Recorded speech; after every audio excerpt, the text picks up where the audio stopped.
Hi guys, ఇవాళ మన recipe వచ్చేసి చేపల పులుసు అండి. అన్నిట్లో ఈజీగా అయిపోయే రెసిపీ ఏమైనా ఉందంటే నాన్ వెజ్లో అది చేపల పులుసేనండి. ఒకసారి ఇలా ట్రై చేశారంటే టేస్టీగా అదిరిపోతుంది, సింపుల్గా కూడా అయిపోతుంది. ఒకసారి ఇలా ట్రై చేయండి.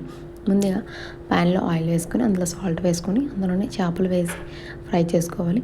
ఈ ఫ్రై చేసుకుని చేపలు పక్కన పెట్టుకొని అదే ఆయిల్లో ఎండుమిర్చి, ఆనియన్ వేసి ఫ్రై అయిన తర్వాత అందులోనే కరివేపాకు, మునగాకు, ములక్కాడలు వేసి బాగా ఫ్రై చేసుకోవాలి.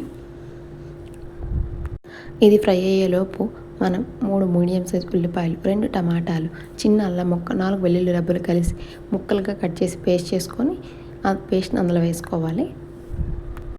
ఈ పేస్ట్ వేసుకున్నప్పుడే ఉప్పు, పసుపు వేసుకోవాలి.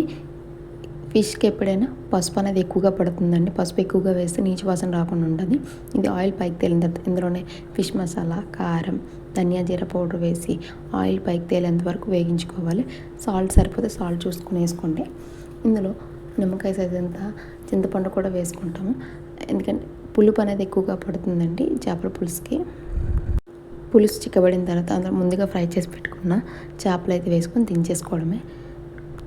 చేపలు వేసిన తర్వాత కదుపుకూడదండి, అలా వదిలేసి దించేసుకోవడమే. కూర కదిపినట్టు కదుపుకూడదు, మెదపడం వల్ల ఏమవుతుందంటే చేపలు అనేవి విరిగిపోతాయి, పేస్ట్ లాగా అయిపోతాయి. సో ఒకసారి ఇలా ట్రై చేయండి, టేస్టీగా అదిరిపోతుంది.